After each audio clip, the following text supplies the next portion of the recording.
బీసీబీఆర్ ప్రిపరేషన్లో total 23 assignments ఉంటాయి. So ఇదేంటంటే నేను ప్రిపేర్ అయినప్పుడు 9 కన్సైజ్ చేసుకున్నాను నోట్స్ ఇది. సో అందులో అసైన్మెంట్ 1లో మనం గుర్తుపెట్టుకోవాల్సిన పాయింట్స్ ఏంటంటే, ఫస్ట్ చాప్టర్ నేమ్ వచ్చేసి introduction to the health research. So ఈ టాపిక్లో అంటే మనకు యూజువల్గా బిట్స్ చేయమని చెప్తారు, బట్ మనకు అల్టిమేట్గా మనకు కాన్సెప్ట్ అనేది కొంచెం ఐడియా ఉండాలి. కాబట్టి ఎందుకంటే ఇప్పుడు ఎగ్జాక్ట్గా పాస్ట్ ఇయర్స్ వచ్చిన పేపర్స్లో ఆ బిట్లు డైరెక్ట్ ఇవ్వట్లేదు ఇప్పుడు. సో మన కాన్సెప్ట్ కొంచెం ఐడియా ఉంటేనే, ఒకవేళ వాళ్ళు బిట్స్ని మనకు మల్టిపుల్ చాయిస్ కొంచెం ట్రిక్కీగా ఇచ్చినా కూడా మనం వాటిని ఆన్సర్ చేయడానికి ఈజీ ఉంటుంది. సో ఫస్ట్ మనం ఏంటంటే, మనం ఈ టాపిక్లో ఏంటి, అప్రూవల్స్ మ్యాండేటరీ వచ్చేసేసి అబ్సల్యూట్లీ మ్యాండేటరీ అని ఇస్తారు. అప్పుడు ఎథిక్స్ కమిటీ అప్రూవల్ అనేది మ్యాండేటరీ అనమాట. సో టైప్స్ ఆఫ్ అప్రూవల్స్ ఏంటివి అన్నది నేను మళ్ళీ చెప్తాను. సో టోటల్ 3 టైప్స్ ఉంటాయి. అందులో విచ్ ఈస్ మ్యాండేటరీ అంటే మనకు ఎథికల్ కమిటీ అప్రూవల్ అన్నది ఇట్ ఈస్ మ్యాండేట్ అనమాట. అండ్ నెక్స్ట్ వచ్చేసి thorough review of literature is best, which is the best source of information to know about the cause and effect relationship. అంటే మనం thorough review of literature. So ఒక research చేసే ముందు మనం literature అంతా కూడా ఒకసారి చూడాల్సి ఉంటుంది. అంటే ఆ పర్టికులర్ టాపిక్ మీద గతంలో ఎవరైనా రీసెర్చ్ చేశారా, ఇది మనం యూజువల్గా చేసేది. సో కాబట్టి దాన్ని మనం థరో రివ్యూ ఆఫ్ లిటరేచర్ అన్నది it is most important step అనమాట. అలానే మన క్వశ్చన్లో కనుక ఏదైనా నేషనల్ ప్రోగ్రామ్స్ ఇచ్చి వ్యాక్సినేషన్ గురించి చెప్పారనుకోండి, లైక్ రోటా వ్యాక్సిన్ కానీ, రోటా వైరస్ వ్యాక్సిన్ కానీ, లేదంటే పెంటావాలెంట్ వ్యాక్సిన్ కానీ. సో అంటే ఒక నేషనల్ ప్రోగ్రామ్ డెవలప్ చేశారు, ఎందుకంటే for the purpose of vaccine యొక్క ఇంప్లిమెంట్ చేయడానికి. సో అప్పుడు మనం ఏం చేయాలి అంటే ఫీల్డ్ ట్రయల్ చేయాలి ఫస్ట్ ఎప్పుడు కూడా. సో ఏదైతే చేస్తారో దాన్ని, సో మీరు గుర్తుపెట్టుకోవాల్సిన నేషనల్ ప్రోగ్రామ్ వ్యాక్సినేషన్ అంటే మోస్ట్లీ అది ఫీల్డ్ ట్రయల్ అయి ఉంటుంది అనమాట. Next which is not a study design అంటారు. అప్పుడు pilot study is not a study design. So ఇది కూడా నేను మళ్ళీ ఎక్స్ప్లెయిన్ చేస్తాను నెక్స్ట్. సో ఇదేంటంటే next health programme. So health programme మన ఒక హెల్త్ ప్రోగ్రామ్ యొక్క యాక్సెప్టబిలిటీ కానీ ఫంక్షనాలిటీ కానీ ఎలా తెలుసుకోగలుగుతాము అంటే దాన్ని ఇంప్లిమెంట్ చేస్తేనే కదా తెలుసుకోగలం. సో రీసెర్చ్లో కూడా చాలా టైప్స్ ఆఫ్ రీసెర్చ్ ఉంటాయి. సో గుర్తుపెట్టుకోవాల్సింది, ఒక హెల్త్ ప్రోగ్రామ్ ఇచ్చారు, ఆ హెల్త్ ప్రోగ్రామ్ యొక్క యాక్సెప్టబిలిటీ ఫంక్షనాలిటీ ఎలా తెలుసుకోగలం అంటే దాన్ని ఇంప్లిమెంటేషన్ చేస్తే తెలుసుకోగలం. సో ఇంప్లిమెంటేషన్ రీసెర్చ్ అనేది గుర్తుపెట్టుకోవాలి. అండ్ నెక్స్ట్ కొన్ని డెఫినేషన్స్ ఉంటాయన్నమాట, అంటే sample and sample size. So మనకి ఇది బేసిక్ నాలెడ్జ్. ఒక శాంపుల్ ఏంటి, అది ఖచ్చితంగా representative of the population. So ఒక పాపులేషన్ నుంచి ఒక శాంపుల్ అంటే ఆ పాపులేషన్ నుంచి రిప్రజెంట్ చేయాలి కదా. సో ఇవన్నీ బేసిక్ నాలెడ్జ్తో రాయాల్సినవి. So should be representative of the population, external validity ఉండాలి, జనరైజబిలిటీ ఉండాలి. ఎక్స్టర్నల్ వ్యాలిడిటీ అంటే ఏదైతే మనకు ఆ రిజల్ట్ వస్తుందో, ఒక శాంపుల్ మనం డ్రా చేసుకొని దాన్ని మనం యూటిలైజ్ చేసుకున్నప్పుడు, స్టడీలో ఇన్వాల్వ్ చేసినప్పుడు దాన్ని వచ్చిన రిజల్ట్స్ని మనము అందరికి కూడా దాన్ని జనరలైజ్ చేయగలగాలి టోటల్ పాపులేషన్కి. సో దాన్ని మన ఎక్స్టర్నల్ వ్యాలిడిటీ అండ్ జనరైజబిలిటీ ఉండాలి. And should be adequate. So మనం ఏదైతే స్టడీ చేస్తున్నామో దానికి adequate sample size. So which is mandatory అని ఇచ్చి బోత్ ఆప్షన్స్ ఇస్తారు. అంటే ఇది ఏలో ఇది బిలో ఇచ్చి బోత్ ఏ అండ్ బి అట్లా ఇస్తారనమాట. సో అది మనం చూసుకోవాలి. సో నెక్స్ట్ వచ్చేసి కన్ఫౌండర్స్. ఇది కూడా చాలాసార్లు అడిగారు. సో కన్ఫౌండర్స్ ఏంటి, ఎఫెక్ట్ మాడిఫైయర్స్ ఏంటి. కన్ఫౌండర్ అంటే it effects both study and outcome, రెండింటిని ఎఫెక్ట్ చేస్తుంది. ఫర్ సపోజ్ కొరోనరీ ఆర్టరీ డిసీజ్ని మనము కొరోనరీ హార్ట్ డిసీజ్ అనుకో, కార్డియోవాస్కులర్ హార్ట్ డిసీజ్. సో ఇట్లాంటివి ఏంటంటే మనం స్మోకర్ నాన్ స్మోకర్ ఇద్దరిలోనే ఎగ్జామిన్ స్టడీ చేస్తున్నాము అంటే అకరెన్స్ని, ప్రివలెన్స్ని లేదా ఇన్సిడెన్స్ని. సో మనం స్టడీ చేస్తున్నామంటే ఒకవేళ వాళ్ళకి ఆల్రెడీ హైపర్ టెన్షన్ ఉందనుకోండి, అప్పుడు hypertension it becomes a confounder in this case. So confounder అనేది it effects both the study as well as outcome, అన్నిటినీ ఎఫెక్ట్ చేస్తుంది. ఇక్కడ ఏంటంటే ఎఫెక్ట్ మాడిఫైయర్ వచ్చేసి it can alter the relationship between the study variable and the outcome by independently effecting the outcome. For example ఇది యూజువల్గా బిట్స్లో మనకు కనిపిస్తుంది.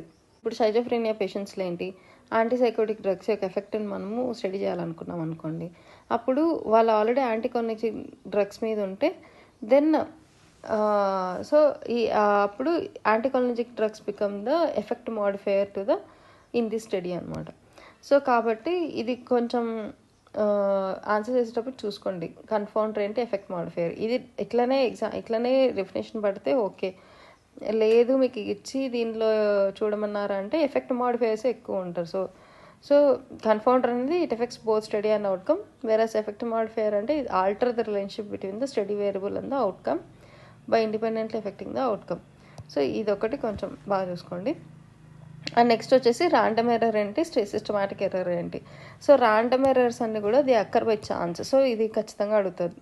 Chance అని చూస్తానే మనం ఇచ్చే ర్యాండమ్ ఎర్రర్ అని గుర్తుపెట్టుకోవాలి. వేరస్ బయాస్ అని అంటే ఇచ్చే సిస్టమాటిక్ ఎర్రర్. సో ఒక ఛాన్స్ ఆర్ ర్యాండమ్ ఎర్రర్ని ఎలా తగ్గించగలము, can be minimised by increasing the sample size. So increasing the sample size and precision అనమాట. Sample size and precision increase చేసినాము అంటే ర్యాండమ్ ఎర్రర్ అని తగ్గిపోతుంది. వేరస్ సిస్టమాటిక్ ఎర్రర్ని ఎలా అంటే by improving the study design అనమాట. స్టడీ డిజైన్ ఇంప్రూవ్ చేసినామంటే అప్పుడు సిస్టమాటిక్ ఎర్రర్ అనేది తగ్గుతుంది. సో ఇది ఇట్లనే గుర్తుపెట్టుకోండి. సో ఛాన్స్ వల్ల ఏమొస్తుంది, ర్యాండమ్ ఎర్రర్ వస్తుంది. బయాస్ వల్ల ఏమొస్తుంది, సిస్టమాటిక్ ఎర్రర్ వస్తుంది. ర్యాండమ్ ఎర్రర్ అని ఛాన్స్ కానీ తగ్గించాలంటే మనం we have to increase the sample size and increase the precision. వెరాస్ systematic error by improving the study design. ఈ క్వశ్చన్స్ ఇట్లనే వస్తాయి మోస్ట్లీ. సో కాబట్టి ఇది ఖచ్చితంగా గుర్తుపెట్టుకోండి. అండ్ నెక్స్ట్ వచ్చేసి ఒక రీసెర్చ్ ఎలా ఇస్తారంటే, ఇప్పుడు ఒక సమ్ రీసెర్చర్ ఒక 2 వేరియబుల్స్ మధ్య రీసెర్చ్ చేయాలనుకుంటున్నారు, లైక్ COVID-19 కానీ, లైక్ COVID-19కి birth weight of babies. So ఇట్లా అనమాట. సో ఇట్లా చేయాలనుకుంటున్నారు. If there is no literacy available, గతంలో ఎవరు కూడా ఇట్లాంటి రీసెర్చ్ చేయలేదు. ఒకవేళ ఇది కనుక రీసెర్చ్ చేయగలిగితే what is the scope of the study అని అడుగుతారు. అప్పుడు స్కోప్ ఏంటి అంటే we get new information. So అంతే కదా, గతంలో ఎప్పుడు చేయలేదు ఇప్పుడు చేస్తున్నారంటే what we get new information. So కాబట్టి అదొకటి గుర్తుపెట్టుకోండి. చెప్పాం కదా రివ్యూస్, ఇది చాలా ఇంపార్టెంట్. సో సైంటిఫిక్ రివ్యూలో ఏమేమి ఉంటాయంటే నావెల్టీ, రేషనాలిటీ, జస్టిఫికేషన్. ఇవి సైంటిఫిక్ రివ్యూ అంటే మనకు మామూలుగానే ఇన్స్టిట్యూషన్లో ఉంటాయి కదా. సైంటిఫిక్ రివ్యూ ఏంటి, ఎథికల్ రివ్యూ ఒక రోల్ ఏంటి, రెగ్యులేటరీ రివ్యూ ఒక రోల్ ఏంటి అనేది. సో సైంటిఫిక్ రివ్యూ ఒక రోల్ ఏంటంటే it checks for the novelty, rationality and justification. Ethics review ఏంటి, హ్యూమన్ సబ్జెక్ట్ ప్రొటెక్షన్. సో ఇది డైరెక్ట్లీ ఇట్లా అడుగుతారు. హ్యూమన్ సబ్జెక్ట్ ప్రొటెక్షన్ ఎవరు చూస్తారు అంటే ఎథికల్ రివ్యూ చూసుకుంటారు. వెరస్ రెగ్యులేటరీ రివ్యూ ఏంటంటే ఫారెన్ ఫండింగ్ కానీ, శాంపుల్ షిప్మెంట్ కానీ, intellectual property, exchange of visitors. So ఇది అడుగుతారు అనమాట. లేదంటే ఎథిక్స్ రివ్యూ కానీ లేదా సైంటిఫిక్ రివ్యూ కానీ అలా ఇచ్చి which is not a part of scientific review అంటే ఇంటలెక్చువల్ ప్రాపర్టీ ఇస్ నాట్, ఎందుకంటే intellectual property comes under regulatory review. So లేదా రెగ్యులేటరీ రివ్యూ ఇచ్చేసి ఇవన్నీ ఇచ్చేసి ఏదో ఒకటి. సో ఇవే ఆప్షన్స్ మధ్య షఫల్ అవుతాయి. సో మనం ఇది బాగా గుర్తుపెట్టుకోవాలి తరోగా. సో సైంటిఫిక్ రివ్యూలో ఏమొస్తాయి, ఎథిక్స్ రివ్యూలో ఏమొస్తాయి, regulatory review. So regulatory review అంటే 2 బాడీస్ అనమాట, ఫారిన్ ఫండింగ్ కానీ, sample shipment, intellectual property and exchange of visitor. So ఇట్లాంటివి రెగ్యులేటరీ రివ్యూ కింద వస్తాయి. నెక్స్ట్ వచ్చి బెంచ్ బేస్డ్ రీసెర్చ్ అంటారు. సో రీసెర్చ్లో చాలా టైప్స్ ఉంటాయని చెప్పాను కదా. Implementational research, translational research, bench based research, bed side research. So ఇట్లా చాలా రీసెర్చ్లు ఉంటాయి. మనం కొన్ని గుర్తుపెట్టుకోవాల్సినవి ఏంటంటే బెంచ్ బేస్డ్. సో మనకు కనుక క్వశ్చన్లో అనిమల్స్, ల్యాబ్. సో అనిమల్స్ అని ఎక్కడ అయితే బెంచ్ బేస్డ్ అనమాట. సో అనిమల్స్ మనం ఎక్కడ పెడతాము, ల్యాబ్లో బెంచ్ మీద పెట్టే చేస్తాం. సో కాబట్టి బెంచ్ బేస్డ్ అనమాట. ఒకవేళ ఇదే రీసెర్చ్ మనం హ్యూమన్స్ మీద చేసాం అనుకోండి, అప్పుడు it becomes A bed side research. So ఇంకా అట్లానే ఇంప్లిమెంటేషన్ రీసెర్చ్ ఆల్రెడీ చెప్పాను కదా. ఒక నేషనల్ ప్రోగ్రామ్స్ ఏదైనా ఫంక్షనింగ్ ఎట్లా తెలుసుకోవాలి, యాక్సెప్టబిలిటీ ఉంటుందా లేదా పబ్లిక్లో, ఇవన్నీ నేను ఎట్లా తెలుసుకోగలను by implementation the programme. So implementational research అనమాట. So what is translational research, ఇది లాస్ట్ టైం అడిగారు ఒకసారి. సో ట్రాన్స్లేషనల్ రీసెర్చ్ అంటే ఏంటంటే ఒక బెంచ్ బేస్డ్ రీసెర్చ్ని మనము బెడ్ సైడ్కి తీసుకురావడం. అంటే ఫర్ ఎగ్జాంపుల్ ఇప్పుడు సపోజ్ ఒక డ్రగ్ డెవలప్ చేశాను అనుకోండి. ఫస్ట్ డ్రగ్ అంతా మనం ఏం చేస్తాం, ఫస్ట్ ల్యాబ్స్లో టెస్ట్ చేస్తాం. సో ల్యాబొరేటరీలో ఉన్న వర్క్ని మనం ఒక పేషెంట్ మీదకి తీసుకొస్తాం, అంటే బెడ్ సైడ్కి తీసుకొస్తున్నాం. సో అలానే వ్యాక్సిన్ డెవలప్మెంట్ కానీ, any biomarkers of disease progression కానీ. సో ఇలా చేస్తున్నాం కాబట్టి దీన్ని ట్రాన్స్లేషనల్ రీసెర్చ్ అంటాం. సో ఒక బెంచ్ నుంచి బెడ్కి తీసుకొని వచ్చినామంటే అది ట్రాన్స్లేషనల్ రీసెర్చ్ కదా. Pilot study is not a study design. Pilot study అంటే ఏంటంటే ఇప్పుడు ఒక స్టడీ నేను కండక్ట్ చేసే ముందు ఒక లార్జ్ స్కేల్ పాపులేషన్లో మనం ఏదైనా ఒక స్టడీ కండక్ట్ చేయాలనుకోండి, అప్పుడు మనము ఫస్ట్ స్మాల్ స్కేల్ మీద ఫస్ట్ అవి ఇంప్లిమెంట్ చేస్తాం. నెక్స్ట్ దాన్ని అందరి మీద మొత్తం హోల్, అంటే ఫర్ ఎగ్జాంపుల్ ఇప్పుడు ఒక స్టేట్లో ఒక ప్రోగ్రామ్ నేను ఇంప్లిమెంట్ చేయాలి అంటే ఫస్ట్ ఒక డిస్ట్రిక్ట్ని సెలెక్ట్ చేసుకుంటాను. ఒక పర్టికులర్ డిస్ట్రిక్ట్ సెలెక్ట్ చేసుకుని అక్కడ పైలట్ ప్రాజెక్ట్ స్టార్ట్ చేస్తారు. అక్కడ సక్సెస్ అయ్యింది అంటే అప్పుడు నెక్స్ట్ ఆల్ ఓవర్ స్టేట్ దాన్ని ఇంప్లిమెంట్ చేస్తారనమాట. సో దాన్నే పైలట్ స్టడీ అంటారు. సో ఇక్కడ ఏంటి, వాట్ ఈస్ పైలట్ స్టడీ అంటే ఎట్లా ఎక్స్ప్లెయిన్ చేస్తాం? It is a small scale study, minimal participants ఉంటారు. ఇలా చేయడం వల్ల మనకేం తెలుస్తుంది? ఓ స్మాల్ స్కేల్ మీద చేయడం వల్ల మనం సక్సెస్ఫుల్గా కండక్ట్ చేయగలమా లేదా, helps to know successful conduction of the main study as well as study tools ఏమన్నా మా రెసిటీ ఉంటుందా, లేదా క్వశ్చనర్లో ఏమన్నా చేంజెస్ చేసుకోవాలన్నా, ఏదైనా ఫైన్ ట్యూనింగ్ ఏమైనా అవసరమా. సో ఇవన్నీ కూడా మనం ఎట్లా తెలుస్తాయి అంటే పైలట్ స్టడీ చేయడం వల్ల.